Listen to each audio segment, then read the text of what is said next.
పోన్కల్ Sadarmat barrage నుండి మేడంపల్లి సదర్మాట్ ఆనకట్ట వరకు ప్రత్యేక కాల్వ ఏర్పాటు చేసి సదర్మాట్ ఆయకట్ట చివరి పొలాల వరకు సాగునీరు అందే విధంగా ప్రభుత్వం చర్యలు చేపట్టాలని సదర్మాట్ కాల్వ సాధన సమితి అధ్యక్షులు హాపావత్ రాజేందర్ డిమాండ్ చేశారు. సదర్మాట్ ఆయకట్టు రైతులతో కలిసి నిర్మల్ జిల్లా కడెం మండల కేంద్రంలో ఒక్కరోజు నిరసన దీక్ష నిర్వహించారు. ఈ నిరసన దీక్షకు రైతులతో పాటు ఖానాపూర్ బార్ అసోసియేషన్ నాయకులు సైతం సంఘీభావం తెలిపారు. ఈ సందర్భంగా హపావత్ రాజేందర్ మాట్లాడుతూ సదర్మాట్ బ్యారేజ్ నిర్మాణం ఖానాపూర్ నియోజకవర్గంలో నిర్మించాల్సి ఉండగా నిర్మల్ నియోజకవర్గానికి తరలించి సదర్మాట్ చివరి రైతాంగానికి గత ప్రభుత్వం అన్యాయం చేసిందన్నారు.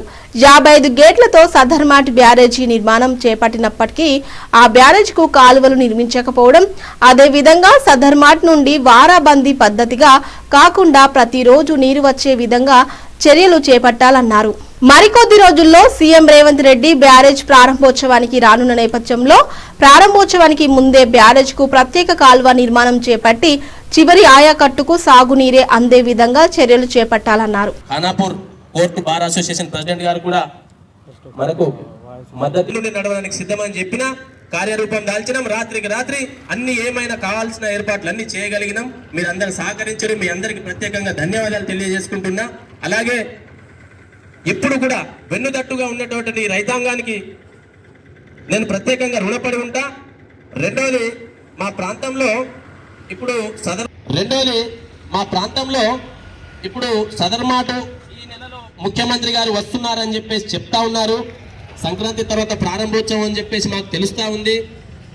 13,120 ఎకరాలకు సాగునీరు అందించే ఈ నీరందించాలి.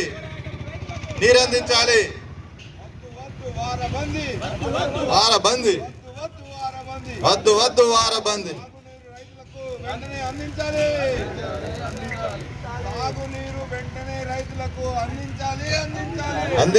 అందించాలి.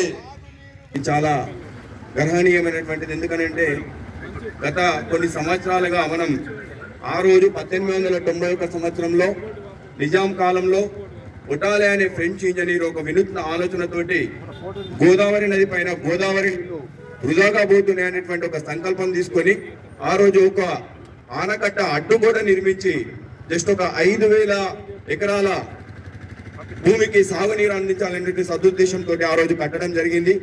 మరి ఆ రోజు నుంచి ఈ రోజు వరకు 125 సంవత్సరాల చరిత్ర కలిగినటువంటి మన మేడంపల్లి దగ్గర ఉన్నటువంటి సదర్మాట్ ఆయకట్టకు ఈ రోజు వరకు కూడా పాలకులు వస్తున్నారు పోతున్నారు, కానీ సరైనటువంటి చర్యలు తీసుకున్నటువంటి సందర్భాలు దాఖలాలు లేవు. మరి ప్రతిసారి పంటకు రైతు నీటి కోసం ఎస్ఆర్ఎస్పి వాళ్ళ దగ్గరకు అధికారుల దగ్గరకు పోయి అడుక్కున్నటువంటి దుస్థితి దుర్భర పరిస్థితులు నెలకొన్న సంఘటనలు మనం ఎన్నో చూసినాం. మరి ఈ సందర్భంలో మన సదర్మాట్ ఆయకట్టను ఇక్కడ నుంచి తీసుకుపోయి అక్కడ పున్కల్ దగ్గర మన అధికారుల నిర్లిప్తము కావచ్చు, నాయకుల నిర్లిప్తను కావచ్చు తీసుకుపోయి అక్కడ కట్టడం జరిగింది. మరి ఈ రోజు మరి అక్కడ సపరేట్ గా అంత పెద్ద బ్యారేజీ నిర్మించినప్పుడు మరి చివరి ఆయకట్టు వరకు మనకి ఇక్కడ ఏదైతే మనం మళ్ళీ ఇక్కడ గోదావరి పరిసర ప్రాంతంలో గోదావరిలో కలుస్తుందో ఈ సదర్మాట్ కాలువ అనేటువంటిది, దీనికి ప్రత్యేక కాలువ అనేటువంటిది తీసుకొస్తే మనం ఇక్కడికి సంబంధించినటువంటి కడెం ఖానాపూర్ సంబంధించినటువంటి రైతులు దాదాపు ఇక్కడికి సంబంధించినటువంటి ఇప్పటికంటే 5,000 పై చీలకు అధికారికంగా అయినప్పటికీ కూడా 8-9 పై చీలకు ఆయకట్టు ఇక్కడ సాగులో ఉన్నది. మరి ఒకవేళ మనం 13,000 పై చీలకు సాగు ఆయకట్టు ఉన్నది ఇక్కడ. మరి దాన్ని మనం ప్రత్యేక కెనాల్ ద్వారా తీసుకపోతే ఎంతో మంది రైతులు ఇలా లబ్ధి పొందేటువంటి ఆస్కారం ఉన్నది. కాబట్టి దీనిపైన అధికారులు కావచ్చు, నాయకులు కావచ్చు, ప్రతి ఒక్క పార్టీలకు అతీతంగా స్పందించాల్సినటువంటి అవసరం ఉంది.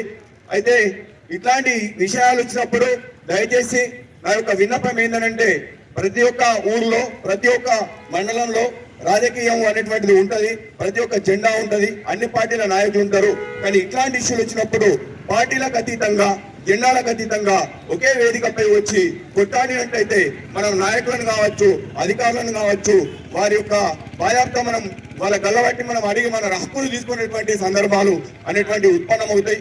అంటే నాయకులు కానీ అధికారులు కానీ మనము ఒకే గొడుగు కిందకి వచ్చినప్పుడు పార్టీలకు అతీతంగా జెండాలకు అతీతంగా ఒకే గొడుగు కిందకి వచ్చినప్పుడు మనం వాళ్ళు నాయకులు కూడా భయపడేటువంటి సందర్భాలు వస్తాయి. ఆ భయంతో మనకు కావాల్సినటువంటి పనులు మనం చేయించుకోవాల్సిన పనులు తప్పకుండా వాళ్ళు రెస్పాండ్ అయి చేస్తారనేటువంటి నా యొక్క ఆశ.